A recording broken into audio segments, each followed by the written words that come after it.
Hello friends, good morning. কেমন আছো তোমরা সবাই? আশা করছি তোমরা সবাই অনেক ভালো আছো, আর আমি অনেক ভালো আছি। অনুরাধা ব্লগে তোমাদের স্বাগত। দেখো, তোমাদেরকে বারান্দার বাইরে দিয়ে বারান্দার ভেতর থেকে জানলা দিয়ে বাইরেটা দেখাচ্ছি। বিচ্ছিরি অবস্থা, দেখো ঝালাসটা শুধু দেখো। এদিকে আছে কাজের পিসি, মেয়ের বাড়ি গেছে, আসেনি। মা সমস্ত বাসি কাজকর্ম সারা হয়ে গেছে, এখন সবজিগুলো ধুচ্ছে। আর এই যে ভাতের ফ্যানটা ছিল, কালকে রাতে ভাত হয়েছে, ভাতের ফ্যানটা মা আর কি ওই বাড়িতে দাদার গরু আছে দিতে গেল। আর এই দেখো, আজকে ভাই পুজো করে নিয়েছে, মা বাসি কাজ করছিল বলে। ভাইয়ের পুজো করা কমপ্লিট হয়ে গেছে। মাই প্রত্যেকদিন পুজো করে, আর ভাই মঙ্গলবারটা বাবা বজরঙ্গবলী পুজো করে। কিন্তু আজকে মা যেহেতু বাসি কাজকর্ম করছে, মাকে তো আমি আর হেল্প করতে পারছি না। মাকে হেল্প করতে পারলে মার একটু উপকার হতো। পিসি বলেই গিয়েছিল যে আজকে মেয়ের বাড়ি যাব, জামাই ষষ্ঠী ছিল, তার জন্য আর কি পিসি গিয়েছে। পিসি বাড়ি আসেনি, আজকে বিকেলবেলা পিসি আসবে, এসে বাকি কাজগুলো করে দেবে। তো যে কটা আর কি মা করতে পারলো। আর এই যে আমি আর আমার হাজব্যান্ড বসে আছি। হাজব্যান্ড চা চাইলো, ওকে আবার 1 কাপ চা বানিয়ে দিলাম। এখনো জলখাবার খাইনি। দেখো, ও জলখাবারটা রেডি করলাম। শরীরটা কদিন ধরে খারাপ আছে, ও দুধ মুড়ি খাচ্ছে, তার জন্য দুধ মুড়ি বানিয়ে নিয়ে ওকে দিলাম। আর মার দিকে সব কাজকর্ম সারা হয়ে গেছে, স্নান টান কমপ্লিট। মা রান্না করে সবজিগুলো কেটে নিচ্ছে, একটা একটা করে রান্না হবে। যা যা রান্না করবে আর কি মাই জানে, তা সেই অনুযায়ী সবজিগুলো সব কাটাকুটি করছে মা এখন বসে। এই দেখো, আলু পটল সব রেডি করে নিয়েছে। আমার জন্য হালকা একদম অল্প মশলার একটা তরকারি হয়, ঝোল হয়, আর বাদ বাকি সবার জন্য হবে। আর এই মাছগুলো সব ভাই নিয়ে এসছে আজকে, আবার মাছগুলো আর কি মা ধুয়ে রাখলো। আর আমি পাখির জন্য ওয়েট করছি। আজকে পাখি খুব কম এসছে, 1বার 2বার এসছে, অন্যদিন 5-6বার আসা হয়ে যায়, এখন আসেনি। আর এদিকে ভাতটা বসিয়ে দিয়েছে। এখন বেলা 11:30 বাজে। মা সব কিছু রেডি করে নিচ্ছে, পেঁয়াজগুলো কেটে নিয়েছে, আদা রসুন যা যা বাটনাগুলো আর কি বেটে মা হাতের কাছে রেডি করে নিয়ে রান্না করতে সুবিধা হয় তাহলে। আর এই মাছগুলো কালকের কিছু ভাজা মাছ ছিল, চিংড়ি মাছ, আর কিছু কাঁচা মাছ ছিল, আর আজকে কিছু কাঁচা মাছ। এত তো রান্না করা যাবে না, খাওয়ার লোক নেই, তাই যেগুলো আর কি নেবে মা সেগুলো একটা থালায় রেখে বাদ বাকিগুলো আর কি কন্টেনার করে ফ্রিজের মধ্যে ভরে রাখবে। এখন থেকে বাইরে থাকলে আর কি মাছগুলো নষ্ট হয়ে যাবে, যখন রান্না করবে তখন আবার বের করে নেবে। মা আর কি সেই মাছগুলোকে সেট করছে, কী কী নেবে কী কী নেবে না। মা এদিকে গ্যাসটা অন করে দিয়ে গ্যাসে একটা কড়াই বসিয়ে দিয়েছে, কড়াইয়ের মধ্যে তেলও দিয়ে দিয়েছে, তেলটা গরম হয়ে গেছে। মা ফার্স্ট রান্না করবে, তো মাছগুলোকে ভেজে নিচ্ছে। এটা হলো তেলাপিয়া মাছ, তেলাপিয়া মাছগুলোকে মা ভেজে নিচ্ছে। এই তরকারিটা আমার আর মার জন্য হবে, এটা আমি আর মা খাবো।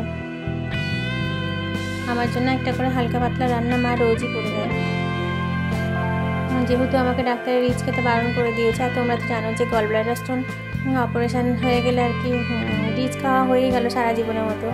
তো সার্জারির আগে অবধি যা খেয়েছি সার্জারির পর আর কি এরকমই লাইট খাওয়াই সারা জীবন খেতে হবে। মাঝে মধ্যে হয়তো 1-8 দিন হয়তো ইচ্ছা করলো তখন একটু অল্প রিচ, তাও গ্রেভি ছাড়া, ডাক্তারবাবু বলেই দিয়েছেন। তো এই দেখো, কথা বলতে বলতে মায়ের মাছগুলো ভাজা হয়ে গেছে। মা এবার আলু পটল সব কড়াইয়ের মধ্যে দিয়ে দেবে, যেহেতু আমি খাবো সেই জন্য খুব কম সামান্য তেল দিয়ে মা আর কি একটা স্টু মতো হবে এটা। মা প্রত্যেক দিনই আমার জন্য আলাদা রান্না করে, আমি আর সেই রান্নাগুলো শেয়ার করি না, আমার রান্নাটা মা লাস্টে করে। তো এই দেখো, আলু পটলগুলো অল্প অল্প ভাজা হয়ে গেছে। জিরে ধনে, আর আমি বেশিরভাগ জিরে ধনে দিয়ে কাঁচা লঙ্কা ঝোলটাই মা করে দেয় আমার জন্য, আমি খাই, ডাক্তারে খেতে বলেছে। তো আজকে মাকে বললাম মা অল্প একটু আদা বাটা দাও না, রান্নাটা বেশ স্বাদ আসবে। সেই জন্য মা আর কি রান্নাটা আজকে অল্প একটু আদা বাটার মধ্যে অ্যাড করবে। দেখো, বুঝতেই পারছো একদম কম তেলে রান্না যা হয়, খুব সামান্য একটু আদা বাটা মা জাস্ট ওই না দেওয়ার মতনই আর কি আমার মন হয়েছে বলে তো মা দিয়ে দিল। জানি এটা রুগীর ঝোল, এটা কেউ সহজে খেতে পারে না, কিন্তু কী করবো বলো, এখন রুগী। তো কথা বলতে বলতে মায়ের ওদিকে ধনে পাতাটা বাটা হয়ে গেল। ধনে পাতা বাটা খেতে আমাদের বাড়ির সবাই আমরা সবাই ভালোবাসি। তো মা এটাকে আর কি রসুন, কাঁচা লঙ্কা, আরও কি কালো জিরে এইসব দিয়ে বেটে নিচ্ছে। দেখো, মায়ের বাটাটা কমপ্লিট হয়ে গেল। এদিকে আমাদের ঝোলটাও নেমে গেছে, তেলাপিয়া মাছের ঝোলটা মা একটা বাটিতে ঢেলে নিয়েছে। এই দেখো, ধনে পাতা বাটা অল্পই করা হয়েছে, গরম বলে, শীতকাল হলে এটা 1 বাটি পাতা বাটা হতো। তো তো যাই হোক, মা গ্যাসটা অন করে দিয়ে কড়া বসিয়ে দিয়েছে, কড়াই তেল দিয়ে দিয়েছে, তেলটা গরমও হয়ে গেছে। ধনে পাতাটা মা আর কি তেলের মধ্যে দিয়ে নেড়ে নেবে। তেলের মধ্যে মা দিয়েও দিল। আর এদিকে আমি আস্তে আস্তে আসছি, ভিডিও করছি, পাখিগুলো এসেছে জানলাই, ভাবলাম তোমাদেরকে দেখাই। যাই যাই যাই যা উড়ে চলে গেল, দেখো কিছুতেই বসবে না, ভয় পাই। আর মা তেলটা কেটে নিচ্ছে, তেলের বোতলটা খুলছে। মায়ের আঙুলে খুব ব্যথা বলে কাপড় দিয়ে জড়িয়ে খুললো। এই দেখো মা আবার গ্যাসটা অন করে নিয়েছে। এরপরে রান্নাটা করবে বলে গ্যাসে মানে কড়াইয়ের মধ্যে গোটা জিরে আর তেজপাতা ফোড়ন দিয়ে দিয়েছে। এখন মায়ের বাকি আছে আর কি আলু পটল চিংড়ি যে রান্নাটা করবে, ওটাই মায়ের বাকি আছে। তো মা রান্নাটা করবে বলে এই দেখো সব কিছু রেডি করে নিয়ে নিয়েছে। পটল দিয়ে দিয়েছে তেলের মধ্যে, আলুগুলো একসঙ্গে দেবে। আজকে আলু মা সিদ্ধ করে নেয়নি, পটল একসঙ্গেই ভেজে নেবে, পটল আলাদা করে ভাজবে না। মা আলাদা করে পটল ভেজেই করছিল, যেহেতু আমার ভাই আর আমার হাজব্যান্ড কি হয় ছাকা তেলে সব কিছু জিনিস না ভাজলে ওরা খায় না। কিন্তু বলো বন্ধুরা, এত গরম পড়েছে, এই গরমে যদি এত তেল রিচ করে খাবার খায় শরীর ঠিক থাকবে? সেই জন্য আমি মাকে বললাম, মা ওরা খাবে না খাবে, তুমি একদম অল্প তেল দিয়ে একসঙ্গে সব কিছু দিয়ে নেড়ে নাও। তাই মা আর কি আলু পটল পেঁয়াজ সব দিয়ে ভেজে নিচ্ছে। ওরা একটু তেল রান্না খেতে ভালোবাসে। ওদিকে মা বললো ফ্রিজটা আমায় খুলে দেবে না, হাতে আঁশ হয়ে যাবে। মা আর কি ফ্রিজের ভিতর থেকে যে কন্টেনারটার মধ্যে মাছ রাখা আছে এগুলো বের করে নিচ্ছে মাছ রান্না করবে বলে। এই দেখো মাছগুলো বের করে মায়ের চিংড়ি মাছগুলো ভাজাই ছিল, এগুলো আর কি আলু পটলের মধ্যে মিশিয়ে দিয়েছে। এই দেখো মাছের দাঁড়া সব কিছু ভেজে রাখা ছিল মায়ের, মা সব কিছু ভেজেই রাখে, কাঁচা খুব কম রাখে। যাই হোক মশলা দিয়ে এটা কষিয়ে নিচ্ছে, আদা রসুন বাটনা, জল আরও সব মশলা এর সঙ্গে অ্যাড করবে। সব কিছু দিয়ে মা আর কি এই সবজি তরকারিটাকে কষিয়ে নিচ্ছে। চিংড়ি মাছ ওদের খুব ফেভারিট, আমার ভাই আর আমার হাজব্যান্ডের ফেভারিট আর কি চিংড়ি মাছ। কিন্তু আমি আমার মা একদমই পছন্দ করি না, আমরা খাই না বললেই চলে, খুব কম মানে খাই না আমরা। তো যাই হোক ওদের জন্য তো সব কিছু বলো, সংসারেও ছেলেদের জন্যই সব কিছু, তো ওদের জন্যই আর কি করা। ওদের ভালো লাগা আমাদের ভালো লাগা, ওরা খুশি হলেই আমরা খুশি, ওরা খুশি মানে সব কিছু খেলে ওদের সব কিছু ভালো লাগলে আমাদেরও ভালো লাগে সব কিছু, তাই না?